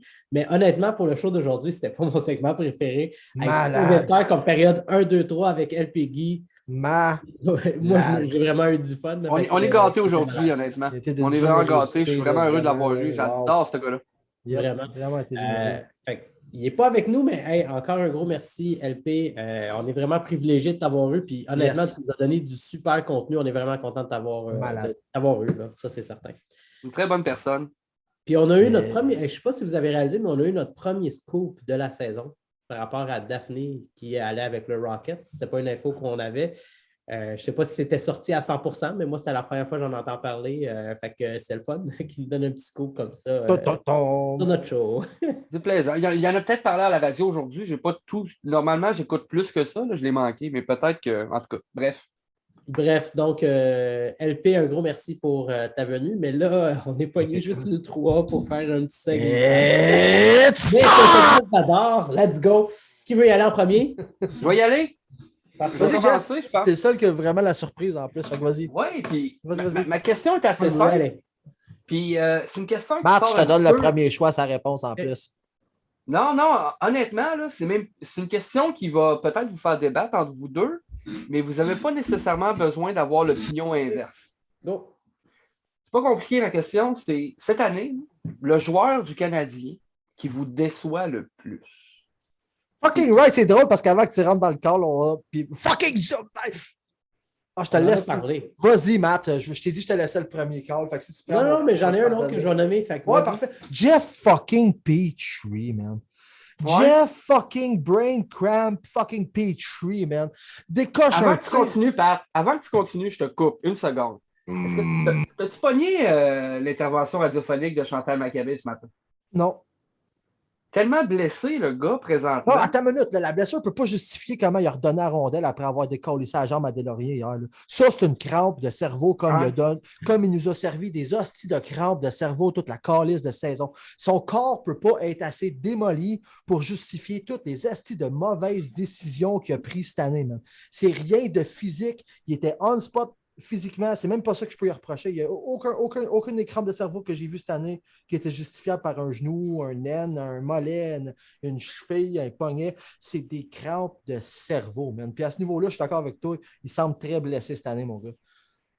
Fait que c'est mon homme. Le gars qui me déçoit le plus cette année, Jeff Petrie, man. En l'absence de Shea Weber, le gars qui a le plus de misère à assumer son rôle, c'est fucking Jeff Petrie. Matt! T'es-tu d'accord, premièrement, Matt? Partiellement, au moins. Ben, je suis 100% d'accord avec ce que Pat vient de dire, puis on en a parlé un peu plus tôt. Non, parce que c'était pas dans le call, Jeff, on s'est fait un petit warm-up. On s'est fait un petit warm-up, puis on parlait... Tu lances cette question-là, mon gars, j'étais prêt à cause de ça, on vient d'avoir la même pas préparé.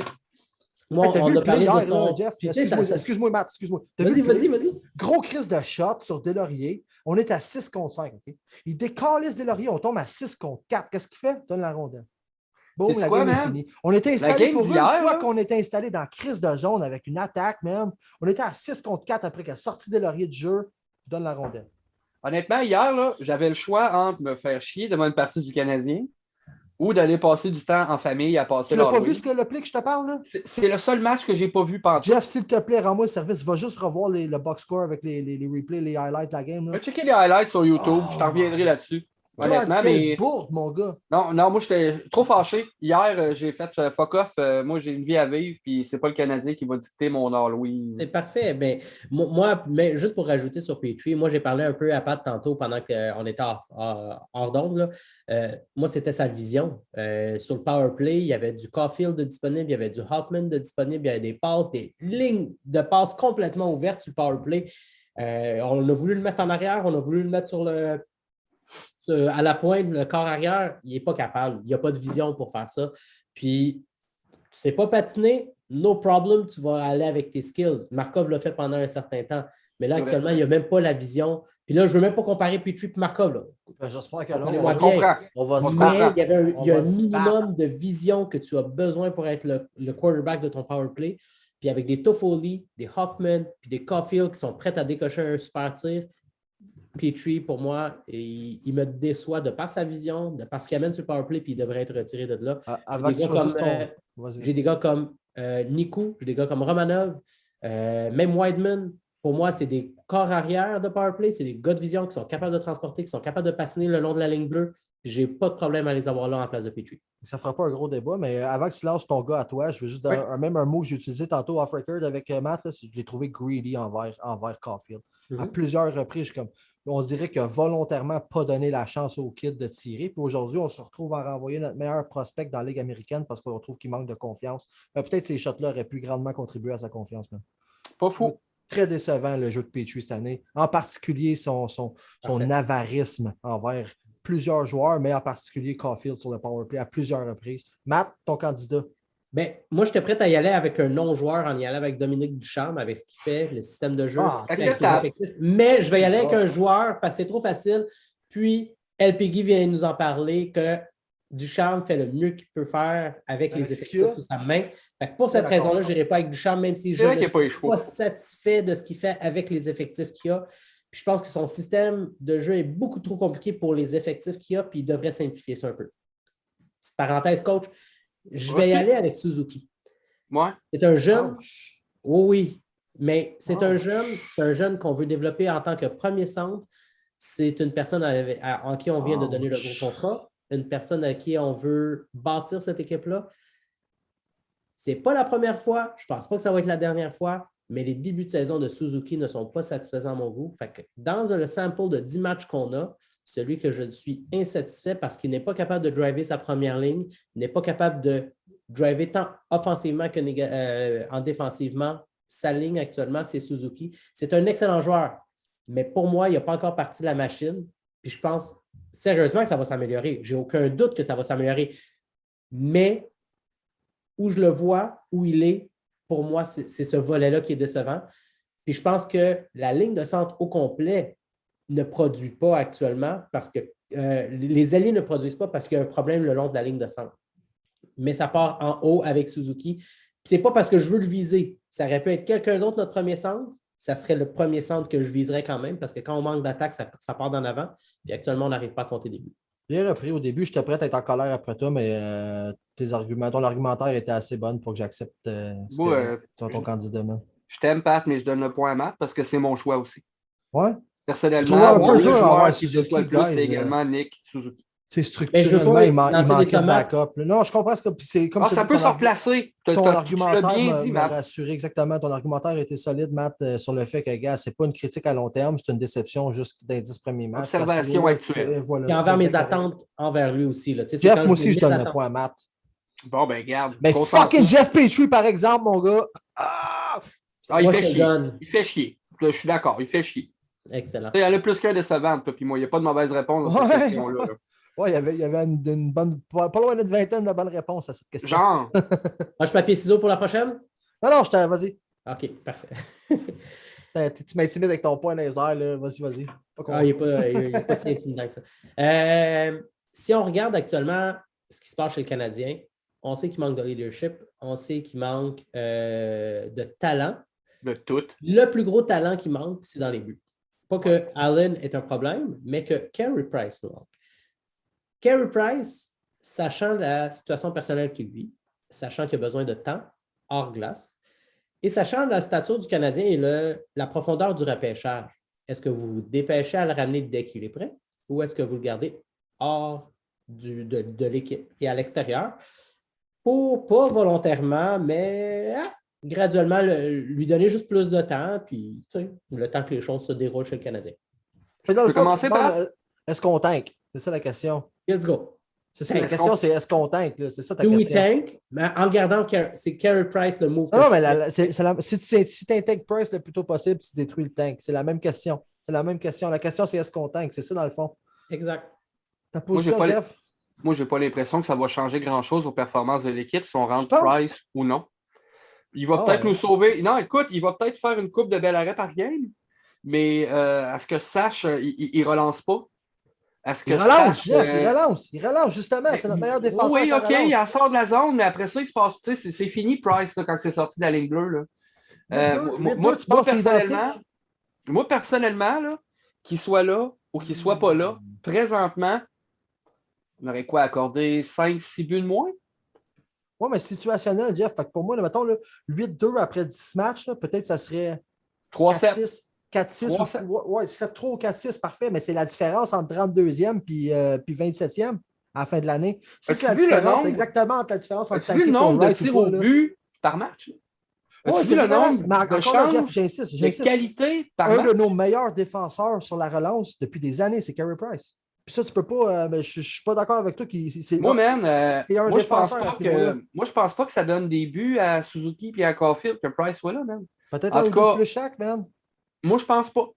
Moi, honnêtement, je ne sais pas c'est quoi les ramifications. Fait que dans le fond, toi dans le fond, en fait, tu ne réponds même pas à la question. Est-ce que tu le ramènes le plus tôt possible ou tu slack et tu donnes du temps? Je ne sais pas, premièrement, c'est quoi les ramifications et les conventions collectives puis les histoires de blessures à long terme, parce que techniquement, physiquement, il n'est pas blessé. Il est sur un programme d'aide de la Ligue nationale. Bro, dans le fond, je ne sais pas combien de temps que ça dure, ces affaires-là. Il me semble qu'il est sur le LTIR. Minimum un mois. Oui, il est juste un minimum. Il est sur le LTIR. Mais juste minimum un mois, il n'y a pas de maximum, Jeff. Moi, personnellement, là, Price, là, écoute, je considère. Il dit qu'il est prêt demain matin. Tu dis go ou tu dis prends plus de temps, mon cher? Non, il reste une semaine minimum parce que c'est minimum un mois. Fait que c'est encore une semaine. Parce que ça fait 3 semaines. Fait que dans le fond, je ne veux pas, mais demain matin, c'est pas possible. C'est minimum un mois. Fait que ça serait la semaine prochaine. À titre d'exemple, s'il est prêt, OK, reviens. Pas le choix. Mais moi, personnellement, j'ai tendance à dire que je le garderais out du line-up le plus longtemps possible parce que, soyons honnêtes, cette saison-là est finie. Je veux dire, moi, je suis vraiment heureux d'aimer le hockey en général et pas juste le Canadien.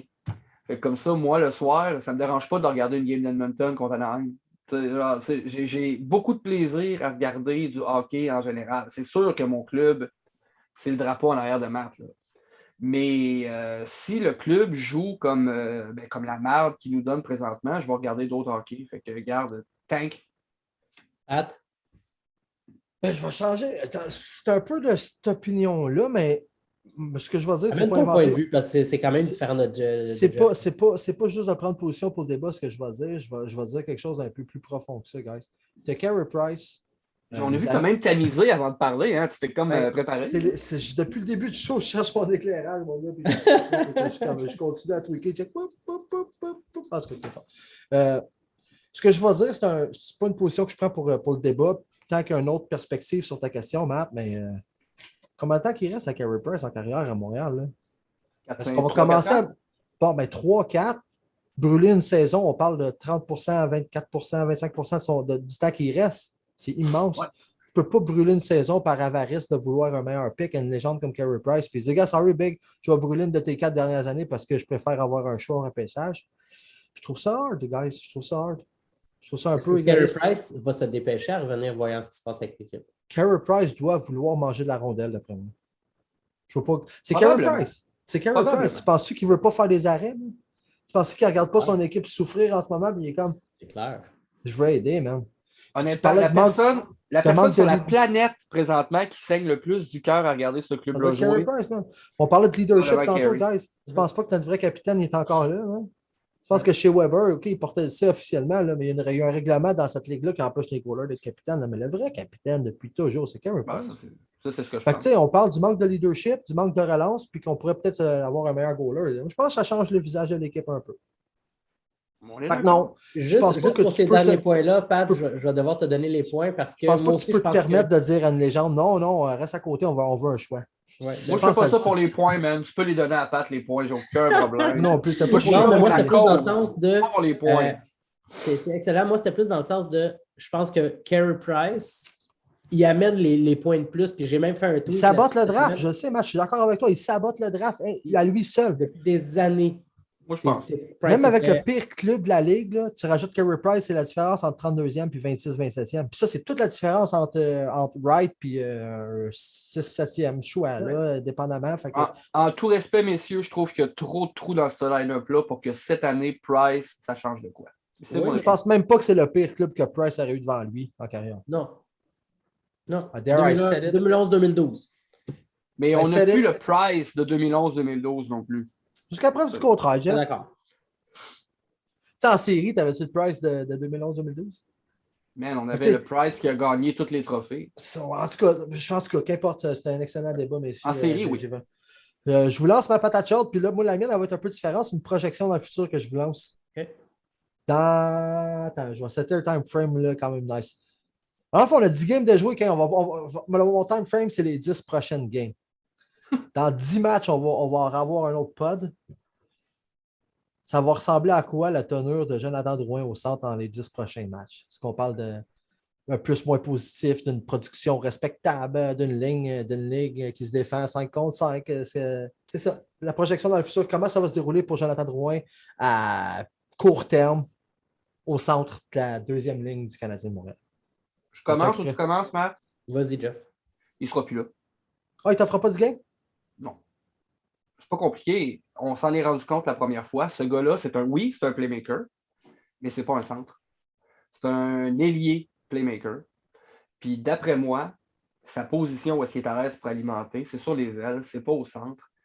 Moi, c'est ça. Je trouvais que sa vision, la première fois qu'on l'a essayé au centre, je trouvais qu'il n'y avait pas autant de facilité que ce que je voyais à Tampa quand c'est le temps de trouver son monde. Moi, je pense que c'est un guess. Là. On essaye de quoi? Parce qu'il faut essayer quelque chose parce qu'on a une fiche de 2-8. Là. Puis dans 10 autres games, on a des maudites bonnes chances d'être 4-16. Puis honnêtement, moi, je ne m'attends pas à ce que ça dure plus que 3 games. Une petite parenthèse avec ce que tu dis, Jeff, parce que tu dis qu'on le fait parce que c'est 8-2. Là. Mais Ducharme avait déjà lancé cette possibilité-là avant même le camp d'entraînement. C'est pas juste quelque chose qui est sorti de nowhere à 8-2. C'était déjà dans les plans. Ducharme n'était pas là quand Drouin a été essayé au centre à Montréal. Non, mais en même temps, justement, c'est un argument qui va dans les deux bords, Jeff. Il gamble que Drouin a accumulé, j'ai entendu sa conférence de presse, qu'il a peut-être accumulé assez de bagages pour maintenant prendre ces responsabilités-là. Mais tu ne peux pas nommer un gars centre que tu n'oseras même pas l'envoyer en zone défensive pour prendre un face-off. Il ne l'a pas fait hier, un face-off en zone défensive. Il y a un en deux gagné d'ailleurs. Il y a un en deux. 50%, c'est un de nos meilleurs. Hey, tant mieux s'il l'a gagné en zone défensive. Il me semble être en zone offensive et à donner sur un shot de qualité. Je t'ai menti, Jeff. Ah bon. Ben, anyway, je cachine pas là-dessus. Moi, personnellement, ça ne durera pas et j'aime pas ça. Parfait. Fait que ton cas, c'est dans 10 games, il ne sera même plus là. Parfait. Non, mais 3. non, mais la question était 10 games. Fait que... Ouais, mais comme je te dis, mon chiffre est plus bas. Moi, je pense que actuellement, notre ligne de centre, avec les changements qui viennent d'avoir lieu, c'est que tu as Suzuki, Drouin, puis là, tu as Dvorak qui tombe dans la bonne chaise, selon moi. Dvorak dans Evans aussi par la banque. Pardon? Evans aussi par la banque. Evans ne tombe pas sur la 4. Il est rendu à l'aile du premier trio. Aile du premier trio. Pourquoi vous pensez qu'il est rendu à l'aile du premier trio? C'est Brooks qui est rendu centre. Juste une seconde, parce que là, Jeff a l'air d'être complètement confus. À l'entraînement, c'était Brooks au centre du 4, Dvorak au centre du 3, puis Jake Evans à l'aile de la première ligne. Mais, petite parenthèse, Gallagher est absent de l'entraînement. Fait peut-être que c'est juste pour remplacer, pour slotter. Mais quand n'empêche que tout semblait dire que le centre de 4e trio allait être Brooks pour les prochains matchs. Mais il ne faut pas oublier que Gallagher est blessé aussi. Fait que ça se peut que Gallagher ne joue pas le prochain match, que ce soit vraiment cet alignement-là. Moi, ce que je veux dire, c'est que la tenue de Drouin au centre ne dépend pas juste de la tenue de Drouin au centre, va également dépendre de la tenue de Evans à l'aile, qui va backer Suzuki, qui a juste 40% des mises au jeu depuis le début de la saison. C'est Suzuki qui rush le plus depuis le début de la saison au niveau des cercles de mise en jeu. Le fait d'avoir Evans qui a des meilleures stats en mise en jeu avec lui, Matt, c'est cœur, hein? Va faire en sorte que Evans va pouvoir backer les fois où Suzuki n'est pas du bon bord, va pouvoir aider les fois où Suzuki n'est pas capable de prendre certaines mises au jeu. Puis Evans n'est pas un obstacle défensif, donc va venir solidifier la première ligne. Drouin de son bord, là, il se retrouve avec Hoffman et Anderson. Pour moi, ce n'est pas des puissances défensives. C'est des gars qui vont faire un travail honnête, mais ça va être une ligne que, selon le travail que Drouin va être capable d'amener à la défensive, de l'autre bord de la rondelle, comme on dit, selon ce que Drouin va pouvoir nous amener, c'est ça qui va dicter s'il reste. Si cette ligne-là peut produire offensivement, parce que Hoffman, Drouin, Anderson, ça peut devenir une puissance à l'attaque. Ils sont très forts, les trois. Drouin, sur papier, c'est un beau. qui crash le net, tu as un shooter, puis tu as un passeur. Fait que tu as quelque chose d'intéressant qui peut être là. Toutefois, tout va dépendre de leur qualité à jouer de l'autre bord de la rondelle puis de ne pas se faire du scorer des buts. S'ils font s'enfoncer les deux, même s'ils en scorent un à tous les matchs, ça ne marche pas. Dans le fond, ce que tu dis, dans le fond, c'est que ça tombe sur Dom Ducharme. Ce mandat-là, et étant donné qu'ils vont réussir ce mandat-là, dans 10 matchs, Drouin sera encore au centre. Nice. C'est ma position de base, mais je défends une certaine position. Dans 10 matchs, ça va être encore au centre avec une bonne production offensive puis des stats respectables pour leur ligne? Il va être encore au centre, mais peut-être avec des paliers différents. Oh, j'aime pas. J'aime ça. Bien joué, boys. S'il faut que je choisisse un gagnant. Ah, donne-le à Matt. Je vais le donner à Matt parce que lui, il a plus de gymnastique pour son point, tandis que toi, c'était vraiment, ça venait du cœur, puis il n'y avait pas de travail à faire à mettre derrière ça. C'était trop naturel. Fait que je vais le donner à Matt à cause de ça, pour ces raisons. Je vais même plus loin que ça, puis je ne veux pas choquer personne, mais je pense que c'est quasiment limite une perte de temps d'essayer ça. Moi, je pense que là. Ah, mais ça, je ne suis pas d'accord avec toi à ce niveau-là. Parce que là, il n'y a pas de perte de temps. Là, il y a une affaire qu'on soustrait à tout c'est du désespoir, c'est essayer pour essayer. Je ne suis pas d'accord avec ça. Il y a une affaire qu'on soustrait à tout. Non, non. Puis il y a une affaire qu'on soustrait à tout le débat qu'on vient d'avoir, c'est Dom Ducharme. Sa gestion de Drouin, sa gestion de cette ligne-là, comment il va l'utiliser, quand est-ce qu'il va la sortir, quand est-ce qu'il ne va pas la sortir, quand est-ce qu'il va les clouer au banc, quand est-ce qu'il va. Fait, pour moi, c'est l'élément qu'on n'a pas discuté à travers ça. C'est la gestion d'Dom Ducharme de cette ligne-là. On parle de la ligne, c'est beau la ligne. C'est t'envoyer des bonnes situations, on peut faire mal. Tu sais, dis-toi, là, ils ont mis un 2-3, Dvorak, c'est à 3. Là. Mais Dvorak, il risque d'être plus utilisé pour shutdown, donc un peu dans le rôle de Dano de l'année passée. Quand l'équipe adverse sort à 3, à 4, bam, tu ne réponds qu'un Drouin, Anderson, Hoffman, ça peut faire mal. Man. Fait que si c'est bien utilisé, c'est ça. Je trouve qu'on n'a pas assez considéré l'utilisation que Dom Ducharme va faire de cette ligne-là. Puis par la bande de Jonathan Drouin au centre, que lui a connu dans les juniors. Même si je sais que c'est loin, c'est les juniors, c'est un autre contexte, une autre ligue, une autre réalité complète. N'empêche qu'il y a cette expérience-là dans le collimateur. Ah, sur papier, là, c'est vraiment joli. Comme Matt disait, un playmaker, un scorer puis un power forward, mais le problème, c'est que le playmaker, il ne joue pas dans sa chaise. C'est mon opinion. Juste pour terminer l'overtime, on a 5 matchs à domicile qui s'en viennent. Combien de victoires, combien de défaites? Notre fiche va avoir l'air de quoi? Je vais y aller plus complexe que ça. Je vais y aller qu'un nombre total de points. Fait que sur 10? 5 matchs, sur 10. 5 matchs à domicile. Sur 10 points, on va aller chercher 7 points. Drouin va être en feu. Si c'est le cas. Pardon. Oh, ouais. Le dernier changement, on a vécu de quoi émotionnellement. Là, l'équipe est shakée, ça va pas bien. Hey, guys, on va pas finir 78-4. Là. Non. Moi, c'est pas on va gagner des games. Là. Présentement, on a plein de trous dans le line-up.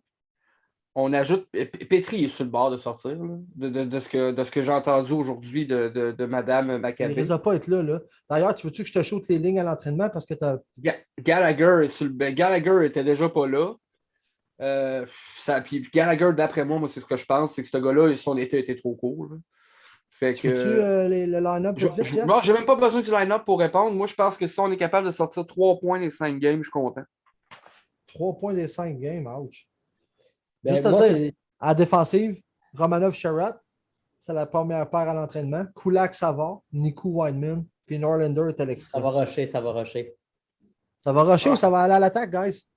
Pain for Shane. Pain for Shane. Une affaire qu'il faut que je donne à ces 6 défenseurs-là, il y a un puck-moving defenseman sur chaque paire. Sur chaque paire. Ouais, mais le problème, c'est qu'il y en a 2 sur la 3e paire. Moi, je vais être satisfait. Franchement, c'est juste ces Charrot que je déteste. Ouais, il y en a 2 sur la 3e paire. Tu as un point, Jeff, mais c'est Charrot qui est trop haut à mon goût. Rendu là, je mettrais savoir en haut de lui dans le line-up. Mais il y a eu une grosse game hier pendant que toute l'équipe s'effondrait. Fait que j'imagine que ça serait mal vu de l'enlever de là maintenant. Tu veux mettre d'autres, anyway, c'est ça la question. Ça va. Mais une fiche de 500, je vais être satisfait. Fait que je vais viser le 500 actuellement. 5 points. Ah, 5 points. 3, 5 et 7. Oui, mais je me dis qu'on va réussir à shutdown Dano à Montréal. On va réussir à shutdown Détroit. Fait que c'est 4 points là. Puis un point contre une des autres équipes. Là. J'aimerais ça qu'on ait un overtime une fois. Mais Dano, quand il ne score pas, c'est pas toi qui l'as shutdown, c'est lui qui nous a shutdown. Fait qu'il va shutdown. Dano, il est facile à shutdown offensivement. Il shutdown tout seul. On va être à home, là, ça va, peu importe. Dano, ça shutdown tout seul. Hey guys, terminons sur un high. On a eu El Peggy sur notre show aujourd'hui. Ouais, honnêtement, moi, c'est le Canadien, mais il va nous mettre ça. C'est dans mes top shows qu'on a eu actuellement. LP, encore un gros merci pour le show d'aujourd'hui. Attends pas, Jeff. C'est pas le Canadien qui va nous mettre sur un high, mais s'il y a une affaire que cette saison-là va dire avec. Je te dis, moi, la situation précaire de Marc Bergevin, ça va être un point tournant dans la saison. Le gars qui est facile à éjecter en ce moment, c'est lui. C'est facile. Là. Il n'est déjà pas signé l'année prochaine. Tu ne le payes déjà pas l'année prochaine. LP disait janvier, il faut que ça soit fait, c'était pour le faire. D'après moi, guys, on va avoir un petit peu plus de divertissement qu'on pense cette année. Peut-être pas sans glace du Canadien. Ah non, mais ça, je suis prêt pour ça. Je suis prêt pour ça, avec le soap opera des Canadiens. Le côté administratif du hockey m'intéresse autant que sur la glace. Et voilà, ça, c'est clair. Je ne m'en cache pas, vous le savez. J'ai été un Berg apologist pour toutes ces années-là, guys, mais si ça arrive, puis je pleure. Je ne verse pas de larmes cette année. Là. Pareil, j'ai vu ce que j'avais à voir de Marc Bergevin comme DG. S'il reste comme président, tant mieux, parce que comme LP dit, une tabarnak de job sur les trades, le gars. Là. On ne peut pas blâmer son track record de il est dans ses forces. Fait que s'il reste là à continuer à gérer ça puis à être loin du day-to-day, de comment on gère l'équipe à l'interne, je pense qu'on aurait le meilleur des deux mondes, man. Honnêtement. Par exemple, je ne pense pas que ça va être Patrick Roy la solution. Ça, c'est mon opinion. Hey, avez-vous compte Twitter GM Patrick Roy? Je le trouve hilarant. Hey! Guys, on sait c'est qui que ça, nous autres. On le dira pas, right? On va préserver l'anonymat, mais on sait c'est qui run ça, puis il fait un job de... hilarant. Dis-moi ça hors d'onde, je le sais pas, puis je veux le savoir. Hey, Gren, t'es dans le groupe chat où ça a commencé, Jeff. C'est juste que t'as pas porté attention. Ouais, ben c'est parce qu'il s'en dit beaucoup des choses dans ce groupe chat-là. Puis là, ben, maintenant, je sais c'est qui. Je sais c'est qui maintenant. Il n'y a pas 1000 personnes, fait que t'as allumé certains. Non, mais cette personne-là, puis moi, on est probablement les plus grosses cheerleaders Patrick Roy de tout Twitter. Fait que je suis pas étonné que ça. Arrête de donner des indices. On a dit qu'on allait préserver son anonymat, Jeff. On t'en dit trop déjà. Moi, il n'y a personne dans ce groupe chat-là. Il n'y a personne dans ce groupe chat-là. L'idée, mais ça pourrait être explosif et entertaining, ça c'est certain. Non, guys! OK, à part pour l'entertainment value, je vous le donne en plus. Moi aussi, écoute, je vais m'asseoir avec mon popcorn à checker les points de presse puis les nouvelles. Moi, je pense qu'il serait peut-être capable de faire une bonne job. Il est pas trop émotif, man. Hey guys, est-ce que je peux vous accrocher? Non, c'est pas correct, Jeff. Un accro dans le corridor avec à Julie Schneider, man. C'est un émotif, là aussi. Hey, tu veux-tu? Dom, il était solide à Julie Schneider, ça veut rien dire. Parle à Bergevin de sa mère, man. Les larmes, ils coulent. C'est un émotif. Non, pas à job. Guys, il y a une information qui vient de sortir à la LNH. On peut en parler avant de fermer le show. Vas-y. Pendant les dernières périodes, il y a eu l'histoire de Kyle Beach qui est sortie. Ouais. La NHL, le NHLPA Executive Board demande est-ce qu'il y a une investigation indépendante qui soit faite et qui ne vient pas de l'interne chez les Chicago Blackhawks. C'est un pas de l'avant avec cette ligue de Oldman. Moi, j'aime ça. Ouais, c'est un pas de l'avant. Je n'ai pas trop parlé du sujet à cause que c'est Kyle Beach, à cause de tout ce qui s'est passé. Mais on va juste donner nos pensées à Kyle Beach, à tout ce qui passe au travers. C'est un sujet qui est extrêmement délicat. Je pense que chacun va en parler de sa façon, soit en ligne, soit à l'extérieur, soit avec son monde. Mais je trouve ça extrêmement encourageant actuellement que si ce vote-là, il passe, qu'il y ait une étude indépendante qui passe. Puis peu importe c'est qui, peu importe c'est quoi le nom qui sort, je pense que les personnes qui en sortent, ils doivent être accountable, je ne sais pas le terme en français, mais redevables à la situation parce que c'est inexcusable, c'est non pardonnable. Mais non, c'est pardonnable. Tu peux te faire pardonner, là, mais c'est inexcusable les actions que tu as passées, puis portées, puis les non-actions que tu as portées. Fait que je trouve ça important. Puis je lève mon chapeau si réellement il y a une étude indépendante qui est faite à cet effet-là. Moi, juste une petite parenthèse à ce que tu dis, je trouve ça un petit peu plus impardonnable que toi. Là. Si on ne parle pas d'une erreur d'un gars de 17 ans, là. On parle de grown-ass fucking men dans leur maturité d'homme mature. Non, inacceptable. Je ne parlais pas du pardon dans la même façon. OK, parfait. Mais, guys, moi, j'insiste de ne pas m'exprimer là-dessus aujourd'hui. Honnêtement, on va en reparler de toute façon en long et en large, surtout s'il y a une autre enquête. Puis ça vaut plus qu'un 2 minutes sur le bout du comptoir. Oui, 100%. Parfait. Puis j'insiste, guys, call me Gary. As-tu ma réponse sur Twitter? Mon nom, c'est Call me Gary. Non, call me Gary. Okay. Quel fucking show, mon gars! Je pense que je l'aurais envoyé chier qui me dit ça. C'est une technique de négociation et une No shit! No shit! Rien d'autre. Tentative de friendzone, là. Mr. Batman. Non. Call me Gary. Ouais. Je pense que volontairement, ils en ont parlé de ce point-là parce que ça devait être pas accepté. Fait que ça vient tout juste de sortir. False modesty, cette information-là. Fait que, honnêtement, toutes nos pensées quand même à Kyle Beach, qui a passé au travers des preuves. Toute personne qui a passé au travers des preuves, nos pensées sont avec vous. C'est pas toujours facile de s'ouvrir, un peu comme Kyle Beach, que ça y a pris 10 ans avant de s'ouvrir. Mais c'est pas évident de s'ouvrir, c'est pas évident de dénoncer. Mais on espère que vous trouviez le courage si vous avez besoin de dénoncer, si vous avez besoin de parler, que vous soyez capable de le faire. C'est pas évident. Absolument. Puis bonne chance à toutes ces personnes-là. À tous les Kyle Beach de ce monde. Je voulais finir sur un high, mais c'est difficile de changer de sujet après ça. Les boys, je vous souhaite une bonne soirée. Ben, vous autres aussi, les boys.